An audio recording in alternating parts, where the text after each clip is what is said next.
तव कथामृतं तप्तजीवनं कविभिरीडितं कल्मषापहं श्रवणमङ्गलं श्रीमुदाततं भुवि गृह्णन्ति ये भूरिदा जनाः। श्री श्री रामकृष्ण कथामृत। नीलकंठ प्रभृति भक्तगणों संगरे संकीर्तन आनंदरे ठाकुर श्रीरामकृष्ण घर भितर निज आसन रे बसिछंती। बेड़ प्राय 3टा हेब। नीलकंठ 5-7 जन बंधुों सहित ठाकुरों घर पाखरे उपस्थित। ठाकुर पूर्वाश्य होई ताहांकु जेपरि अभ्यर्थना करने को अग्रसर हेले। नीलकंठ घरर पूर्वद्वार देई आसी ठाकुरों को भूमिष्ठ होई प्रणाम करुछंती। ठाकुरे समाधिस्थ, तांक पछरे बाबूराम, सम्मुखरे मास्टर नीलकंठ और अन्यान्य भल भल यात्रावाला सबू। खटर उत्तर पाखरे दीननाथ खांजांची आसी दर्शन करुछंती। देखु देखु घरटी लोकंक द्वारा परिपूर्ण हैला। कियत्क्षण परे ठाकुरंकर किंचित भाव उपशम होउछि। ठाकुरे तले सौप उपरे बसिछंती। सम्मुखरे नीलकंठ और चतुर्दिगरे भक्तगण। श्रीरामकृष्ण आविष्ट होई कहउछंती, मु भल अछि।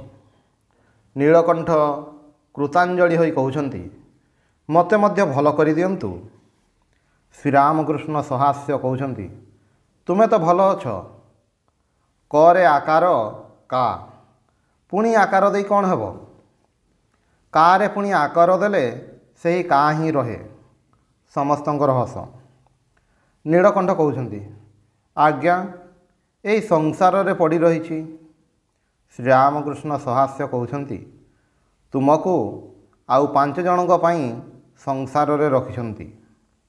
अष्टपाश ए सबु जाई नाही। गोटाए 2टा पास से रखी दियंती लोकशिक्षा पाई।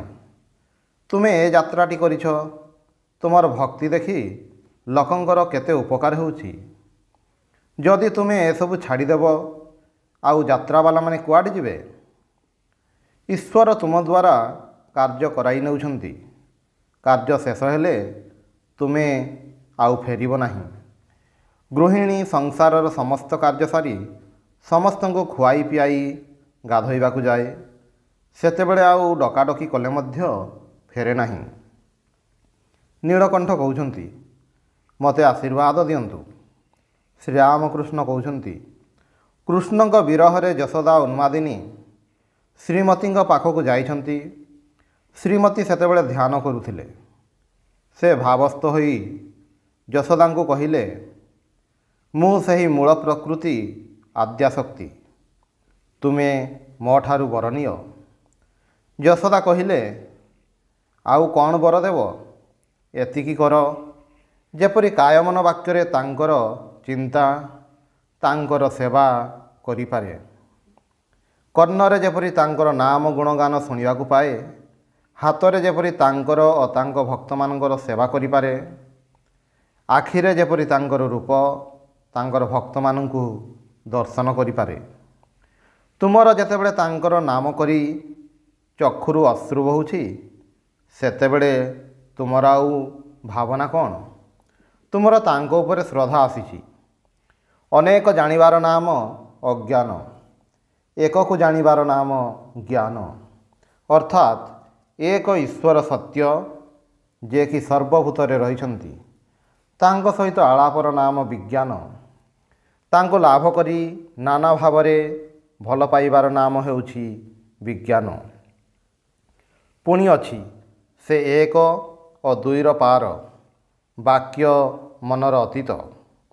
लीलारू नित्य, पुणी नित्यरू लीला को आसीबा, एहार नाम पक्का भक्ति। तुमर से गीतटी भल, श्यामा पदे आस नदी तीरे बास। ताहेले तो हेला, तांको कृपा उपरे निर्भर करुछि। किंतु जहा हो तांको डाकिबाकु हेबो। चुप करी तो रही हेबो नाही। वकील हाकिम को सबू कही शेषरे कहती, मु जहा कहिबार कहिली, वर्तमान हाकिमंकर हाथ। कियत्क्षण परे ठाकुरे कहउछंती, तुमे सकाळे एते गीत गाइल, ପୁଣି ଏଠାକୁ କଷ୍ଟ କରି ଆସିଛ? ଏଠାରେ କିନ୍ତୁ ଅନରାରୀ। ନୀଳକଣ୍ଠ କହୁଛନ୍ତି, କାହିଁକି? ଶ୍ରୀରାମକୃଷ୍ଣ ସହାସ୍ୟ କହୁଛନ୍ତି, ବୁଝିଛି, ତୁମେ ଯାହା କହିବ। ନୀଳକଣ୍ଠ କହୁଛନ୍ତି, ଅମୂଲ୍ୟ ରତନ ନେଇଯିବି। ଶ୍ରୀରାମକୃଷ୍ଣ କହୁଛନ୍ତି, ସେ ଅମୂଲ୍ୟ ରତନ ନିଜ ପାଖରେ ଅଛି, ପୁଣି କାରେ ଆକାର ଦେଲେ କ'ଣ ହେବ? ତା ନ ହୋଇଥିଲେ ତୁମର ଗୀତ ଏତେ ଭଲ ଲାଗନ୍ତା କାହିଁକି? ରାମପ୍ରସାଦ ସିଦ୍ଧ ଥିଲେ, ସେଥିପାଇଁ ତାଙ୍କର ଗୀତ ଭଲ ଲାଗେ। ସାଧାରଣ ଜୀବକୁ କହନ୍ତି ମନୁଷ୍ୟ, ଯାହାର ଚୈତନ୍ୟ ହୋଇଛି ସେ ମାନହୁସ୍। ତୁମେ ସେହି ମାନହୁସ୍। ତୁମର ଗୀତ ହେବ ଶୁଣି ମୁଁ ନିଜେ ଯାଉଥିଲି, କିନ୍ତୁ ଲୋକ ମଧ୍ୟ କହିବାକୁ ଆସିଥିଲା। ଠାକୁରେ ଛୋଟ ତକ୍ତପୋଷ ଉପରେ ନିଜ ଆସନରେ ଯାଇ ବସିଛନ୍ତି। ନୀଳକଣ୍ଠଙ୍କୁ କହୁଛନ୍ତି, ଟିକିଏ ମାଙ୍କ ନାମ ଶୁଣିବି। ନୀଳକଣ୍ଠ ତାଙ୍କ ସାଥୀ ସାଙ୍ଗ ନେଇ ଗୀତ ଗାଉଛନ୍ତି।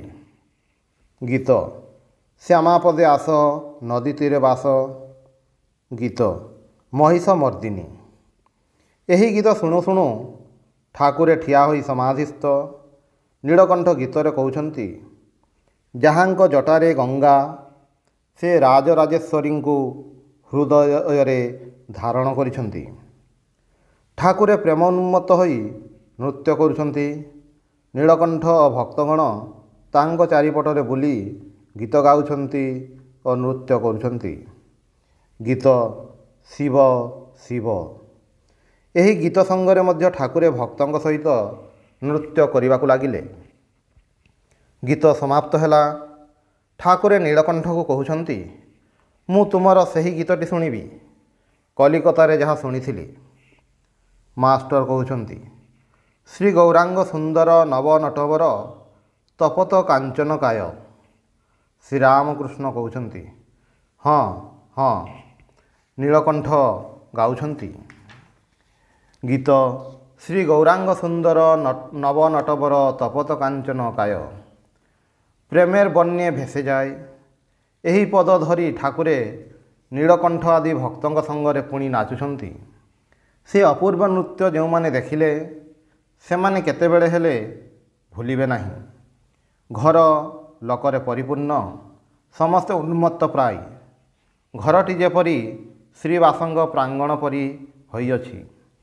ଶ୍ରୀଯୁକ୍ତ ମନମୋହନ ଭାବାବିଷ୍ଟ ହେଲେ। ତାଙ୍କ ଘରର କେତେଜଣ ସ୍ତ୍ରୀ ଲୋକ ଆସିଛନ୍ତି। ସେମାନେ ଉତ୍ତର ବାରଣ୍ଡାରୁ ଏହି ଅପୂର୍ବ ନୃତ୍ୟ ଓ ସଂକୀର୍ତ୍ତନ ଦର୍ଶନ କରୁଛନ୍ତି। ସେମାନଙ୍କ ମଧ୍ୟରୁ ଜଣଙ୍କର ଭାବ ହୋଇଥିଲା, ମନମୋହନ ଠାକୁରଙ୍କ ଭକ୍ତ ଓ ଶ୍ରୀଯୁକ୍ତ ରାଖାଲଙ୍କର ଶାଳକ। ଠାକୁରେ ପୁଣି ଗୀତ ଗାଇଲେ, যাদের হরি বলতে নয়ন ঝরে, তারা তারা দুভাই এসেছে রে। ସଂକୀର୍ତ୍ତନ କରୁ କରୁ ଠାକୁରେ ନୀଳକଣ୍ଠ ଆଦି ଭକ୍ତଙ୍କ ସଙ୍ଗରେ ନୃତ୍ୟ କରୁଛନ୍ତି ଓ ପଦ ଯୋଡ଼ି ଗୀତ ଗାଉଛନ୍ତି। ରାଧାର ପ୍ରେମେ ମାତୟାରା ତାରା ଦୁଭାଇ ଏସେଛେ ରେ।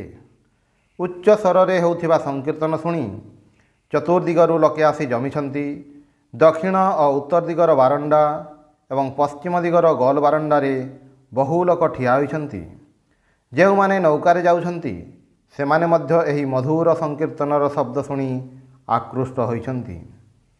କୀର୍ତ୍ତନ ସମାପ୍ତ ହେଲା। ଠାକୁରେ ଜଗନ୍ମାତାଙ୍କୁ ପ୍ରଣାମ କରି କହୁଛନ୍ତି, ଭାଗବତ ଭକ୍ତ ଭଗବାନ, ଜ୍ଞାନୀମାନଙ୍କୁ ନମସ୍କାର, ଯୋଗୀମାନଙ୍କୁ ନମସ୍କାର, ଭକ୍ତମାନଙ୍କୁ ନମସ୍କାର। ଏଥର ଠାକୁରେ ନୀଳକଣ୍ଠ ଆଦି ଭକ୍ତଙ୍କ ସଙ୍ଗରେ ପଶ୍ଚିମର ଗୋଲ ବାରଣ୍ଡାରେ ଆସି ବସିଛନ୍ତି। ସନ୍ଧ୍ୟା ହୋଇଯାଇଛି। ଆଜି କୁମାର ପୂର୍ଣ୍ଣିମାର ପଦଦିନ। ଚତୁର୍ଦିଗରେ ଚନ୍ଦ୍ରାଲୋକ। ଠାକୁରେ ନୀଳକଣ୍ଠଙ୍କ ସହିତ ଆନନ୍ଦରେ କଥା କହୁଛନ୍ତି। ନୀଳକଣ୍ଠ କହୁଛନ୍ତି, ଆପଣ ସାକ୍ଷାତ ଗୌରାଙ୍ଗ। ଶ୍ରୀରାମକୃଷ୍ଣ କହୁଛନ୍ତି, ଏସବୁ କ'ଣ? ମୁଁ ସମସ୍ତଙ୍କର ଦାସ। ଗଙ୍ଗାର ହିଁ ଢେଉ, ଢେଉର କେବେ ଗଙ୍ଗା ହୁଏ ନାହିଁ। ନୀଳକଣ୍ଠ କହୁଛନ୍ତି, ଆପଣ ଯାହା କହନ୍ତୁ, ଆମେମାନେ ଆପଣଙ୍କୁ ସେହିପରି ଦେଖୁଛୁ। ଶ୍ରୀରାମକୃଷ୍ଣ କିଞ୍ଚିତ୍ ଭାବାବିଷ୍ଟ ହୋଇ କରୁଣ ସ୍ୱରରେ କହୁଛନ୍ତି, ବାବା, ମୋର ମୁହଁକୁ ଖୋଜିବାକୁ ଚେଷ୍ଟା କରେ କିନ୍ତୁ ଖୋଜି ପାଇନାହିଁ। ହନୁମାନ କହିଥିଲେ, ହେ ରାମ, କେତେବେଳେ ଭାବେ ତୁମେ ପୂର୍ଣ୍ଣ, ମୁଁ ଅଂଶ, ତୁମେ ପ୍ରଭୁ, ମୁଁ ଦାସ। ପୁଣି ଯେତେବେଳେ ତତ୍ତ୍ୱଜ୍ଞାନ ହୁଏ ସେତେବେଳେ ଦେଖେ ତୁମେ ହିଁ ମୁଁ ହିଁ ତୁମେ। ନୀଳକଣ୍ଠ କହୁଛନ୍ତି, ଆଉ କ'ଣ କହିବି, ଆମମାନଙ୍କୁ କୃପା କରିବେ। ଶ୍ରୀରାମକୃଷ୍ଣ ସହାସ୍ୟ କହୁଛନ୍ତି, ତୁମେ କେତେ ଲୋକଙ୍କୁ ପାର କରୁଛ, ତୁମର ଗୀତ ଶୁଣି କେତେ ଲୋକଙ୍କର ଉଦ୍ଦୀପନା ହେଉଛି। ନୀଳକଣ୍ଠ କହୁଛନ୍ତି, ପାର କରୁଛି କହୁଛନ୍ତି, କିନ୍ତୁ ଆଶୀର୍ବାଦ କରନ୍ତୁ ଯେପରି ନିଜେ ନ ଡୁବେ। ଶ୍ରୀରାମକୃଷ୍ଣ ସହାସ୍ୟ କହୁଛନ୍ତି, ଯଦି ଡୁବ ତ ଏହି ସୁଧା ହ୍ରଦରେ ଡୁବ। ଠାକୁରେ ନୀଳକଣ୍ଠଙ୍କୁ ପାଇ ଆନନ୍ଦିତ ହୋଇଛନ୍ତି। ତାଙ୍କୁ ପୁଣି କହୁଛନ୍ତି, ତୁମେ ଯେ ଏଠାକୁ ଆସୁଛ, ଏପରି ସୁଯୋଗ ଲୋକେ ଅନେକ ସାଧନା କଲେ ତେବେ ପାଆନ୍ତି। ତେବେ ଗୋଟିଏ ଗୀତ ଶୁଣ। ଗିରି ଗଣେଶ আমার শুভঙ্কারী, পূজে গণপতি পেলাম হৈমবতী, যাও হে গিরিরাজ আনো গিয়ে গৌরী, বিল্ল বৃক্ষমূলে পাতিয়া বধন, গণেশের কল্যাণে গৌরীর আগমন, ঘরে আনব চণ্ডী শুনব কত চণ্ডী, কত আসমেন দণ্ডী যোগী জটাধাରୀ। ଚଣ୍ଡୀ ଯେତେବେଳେ ଆସିଛନ୍ତି ସେତେବେଳେ କେତେ ଯୋଗୀ ଜଟାଧାରୀ ମଧ୍ୟ ଆସିବେ। ଠାକୁରେ ହସୁଛନ୍ତି। କିୟତ୍କ୍ଷଣ ପରେ ମାଷ୍ଟର ବାବୁରାମ ପ୍ରଭୃତି ଭକ୍ତମାନଙ୍କୁ କହୁଛନ୍ତି, ମୋତେ ବଡ଼ ହସ ଲାଗୁଛି। ଭାବୁଛି ଯାତ୍ରାବାଲାମାନଙ୍କୁ ପୁଣି ମୁଁ ଗୀତ ଶୁଣାଉଛି। ନୀଳକଣ୍ଠ କହୁଛନ୍ତି, ଆମେମାନେ ଯେଉଁ ଗୀତ ଗାଇଗଲୁ ତାହାର ପୁରସ୍କାର ଆଜି ମିଳିଲା। ଶ୍ରୀରାମକୃଷ୍ଣ ସହାସ୍ୟ କହୁଛନ୍ତି, କୌଣସି ଜିନିଷ ବିକ୍ରି କଲେ ମୁଠାରେ ଲାଭ ଦିଅନ୍ତି। ତୁମେମାନେ ସେଠାରେ ଗାଇଲ କିନ୍ତୁ ଏଠାରେ ଲାଭ ଦେଲ। ସମସ୍ତଙ୍କର ହସ। ଓಂ ନିରଞ୍ଜନଂ ନିତ୍ୟମନନ୍ତରୂପଂ ଭକ୍ତାନୁକମ୍ପାଧୃତବିଗ୍ରହଂ ବୈ ଈଶାବତାରଂ ପରମେଶମିଡ୍ୟଂ ତ୍ୱଂ ରାମକୃଷ୍ଣଂ ଶିରସା ନମାମି।